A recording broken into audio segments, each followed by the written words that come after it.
Good Yontif. The Jewish expression for when we've fallen short of our best selves is called the chet, as in al chet shefachtanu lifanecha.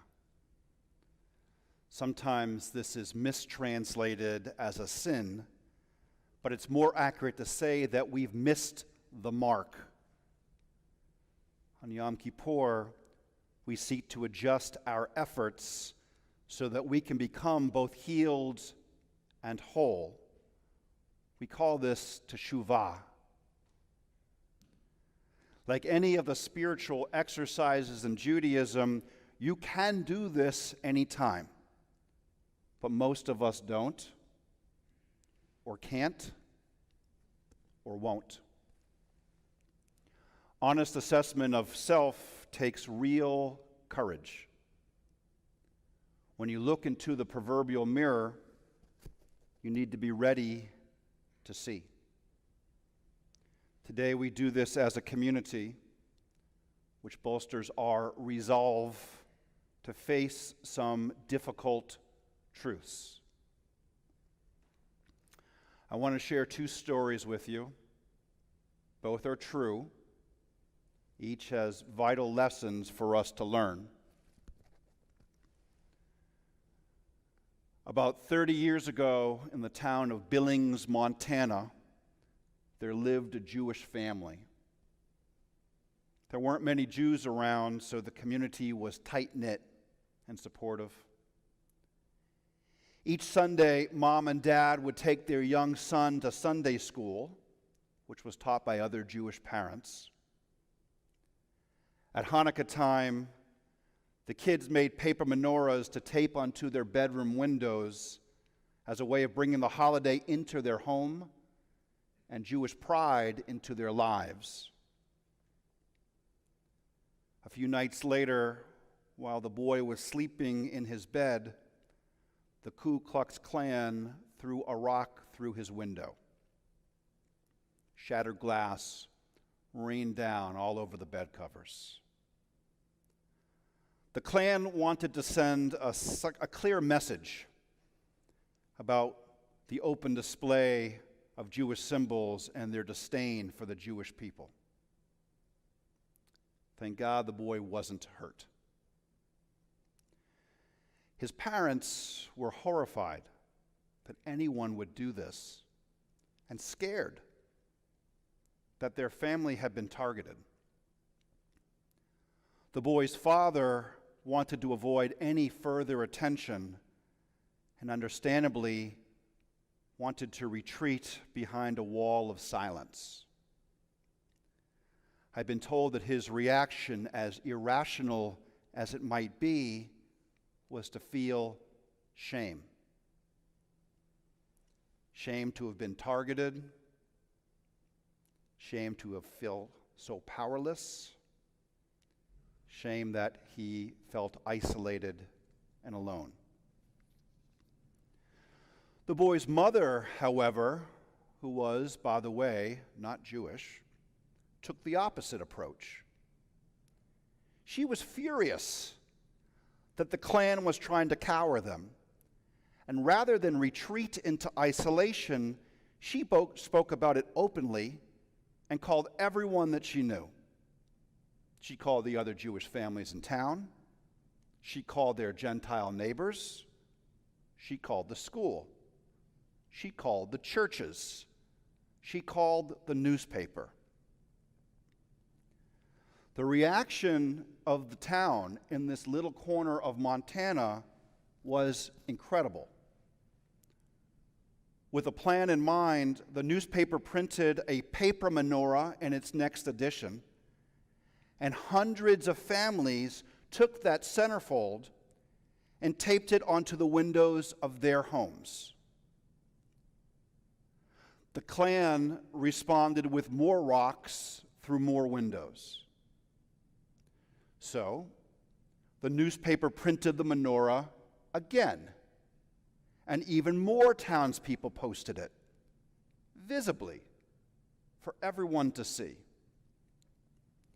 The town brought in speakers to teach them about anti-Semitism, and how to counter it. Pastors preached against anti-Semitism in church. The schools use this as a learning opportunity to teach that there is no place for hate of any kind. The culmination and the ending to this first story is that nearly everyone marched down Main Street. Each person carried their own menorah. Together, they stood shoulder to shoulder against anti-Semitism, bigotry, and hatred. The iconic photographs of the march show the townspeople, menorahs held high, staring into the camera, conveying strength and defiance. People of all colors and cultures, Native Americans wearing headdresses, next to neighbors in wheelchairs, next to African American pastors, next to school children, teachers, the mayor. I like this story. I've told it many times, usually to kids. It has just enough anti-Semitism to hint at the dangers without being overwhelming. We know that the rock through the window is a whitewashed example that represents thousands of years of Jew hatred, from Pharaoh to the Spanish Inquisition, from pogroms to Hitler's final solution. The rock through the window is just enough to remind us of what has happened before and what might happen again if we give anti-Semitism a pass. I like this story because it has the Jewish family refusing to be coward despite their fears. And with it, they remind us of the lessons we learned from Nazi Germany. I like this story because it has the Gentile neighbors doing the right thing. For I want to believe that most people are good, and if given a chance to stand up for what's right, that they will. I like this story because the newspaper names the incident, and the editors attach a moral judgment to it. Hateful, unacceptable, wrong. And of course, I like this story because hundreds of people taping paper menorahs to their window and then marching together in solidarity means that the people of character have triumphed. It is literally the best possible outcome, and it lifts our spirits. The good guys overcome, the bad guys get shown up, and the problem goes away, at least in this version. Although I've talked about billing Montana in many settings, usually I reserve it for really tough situations. For instance, when one of our Temple Emanu-El families came to me because their second grade twins were told on the playground that they couldn't join in the game because they had killed Jesus and were going to hell. And when one of our Temple Emanu-El 8th graders was approached in the football locker room after practice by kids who demanded to see his horns. I've told this story when the confirmation class wanted to talk about Jews getting attacked by pro-Hamas thugs during this last round of fighting in Gaza. And I've used this story with college students who were subjected to blatant anti-Semitism on their campus by both students and professors alike. This story has led conversations with Jewish women who were rejected from marching in women's rights rallies because they wanted to display their Jewish star. This story is an opening for Jews who want to share their own experiences with microaggressions and blatant Jew hatred. It helps them feel less isolated, but also that we, as a community, are not helpless. We are capable. We are educated. And when we are at our best, we are organized and incredibly effective. But of course, we're also human, and we get distracted, and we get tired. We've seen the statistics and the reports telling us that in recent years, things have gotten worse. Just look at the ADL's website. So when we hear story after story after story about anti-Semitism, we begin to get desensitized, even the best of us, and we make excuses for it. I've observed that some of us will only call out anti-Semitism when it comes from the other political party, from the right or from the left, almost as if it's being celebrated. See, look how bad they are. Friends, the landscape is changing. Anti-Semitism is no longer part of the extreme. It's now becoming part of the mainstream. When we're quick to point out anti-Semitism when it's coming from people we oppose, but refuse to call it out from with our own ideologies, we are guilty of using anti-Semitism as a weapon. There are other excuses, like, we've dealt with worse, and it's true, we have. Or, I didn't know about it, and maybe you didn't, but now it's time to make sure that you do know what's happening. It's your people. It's your family. It's us. Or the deflection of, that doesn't happen here, not in my neighborhood. And maybe it hasn't yet, until it hits home. Which brings me to my second story. This one from last week, 7 miles away at Pope High School. During the school day, some kids went into the bathroom and graffitied 2 big swastikas, along with the words, Heil Hitler.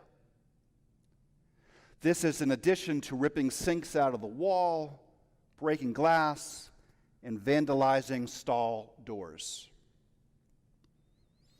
Now, the way that I see it, there are 3 major problems here.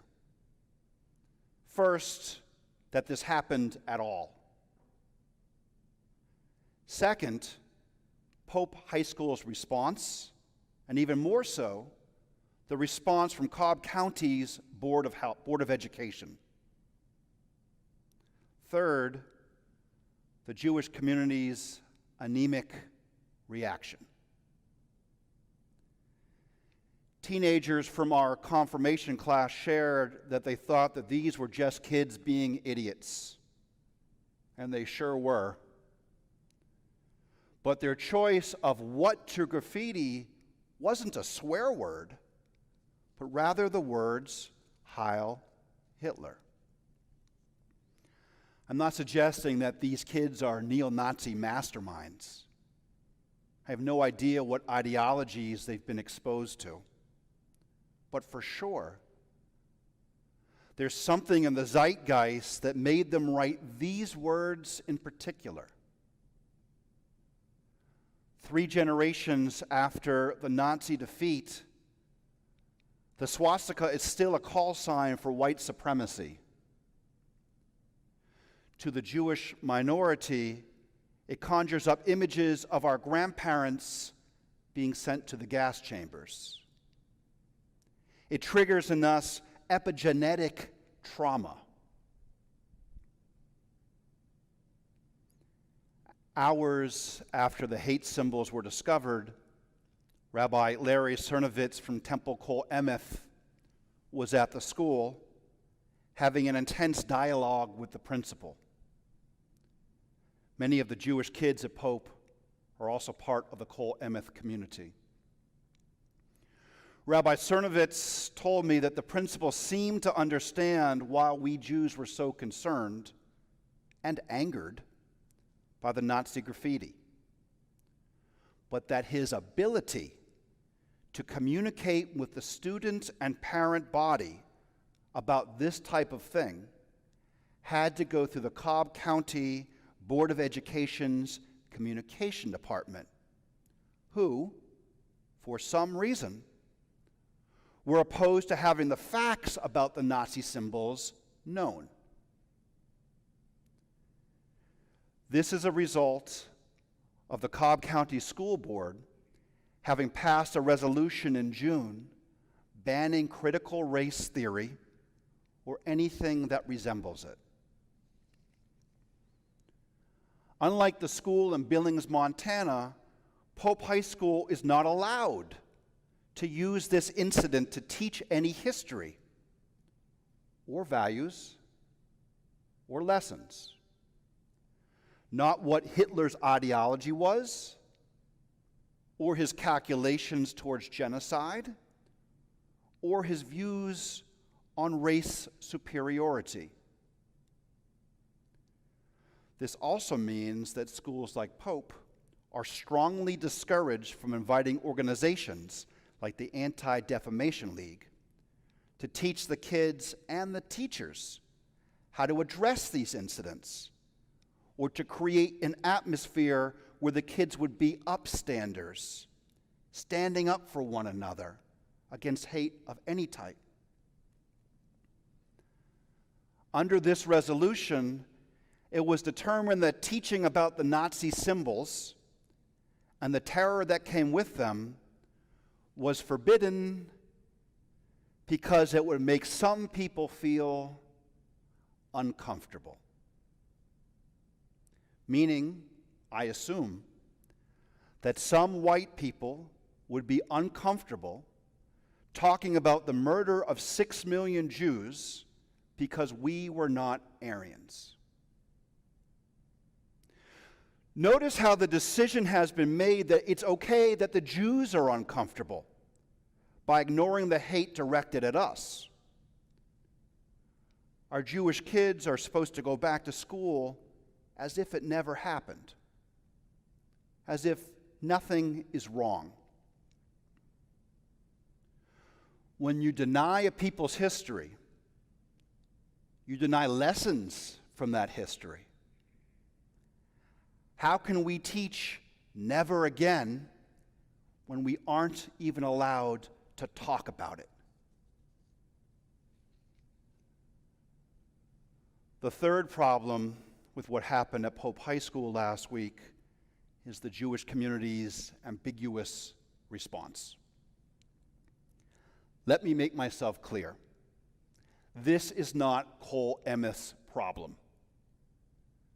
This is not the Jews of Cobb County's problem. This is our problem. Yours, mine, ours. Are we applying the lessons of Billings, Montana to our current situation at Pope High School? Did we reach out to the Jewish families there so that they wouldn't feel isolated and alone? Did we drag the hate symbols into the light? Did we garner support from our neighbors and engage them in acts of solidarity? Did we send a message that hate will not win? Not with our kids, not on our watch. No. We gave Pope High School and Cobb County Board of Education a pass. In Atlanta, we have superb professional Jewish organizations who make it their business to address anti-Semitism. ADL, AJC, Hillel, Birthright, Federation. And it's on us to support them and the work that they do, but it's not enough. It's not enough. Remember that our identity burns brightly from within and is not the funhouse refraction that some people portray onto us. We can no longer afford to be desensitized to the current reality. We can't wish this away. So, we need to get involved. We need to build bridges. And we need to call out anti-Semitism whenever we see it relentlessly, not just to our adversaries, but also to our allies. If this call to action is calling to you, I want to hear from you after Yom Kippur. Our al-hate is that we have been lulled into complacency.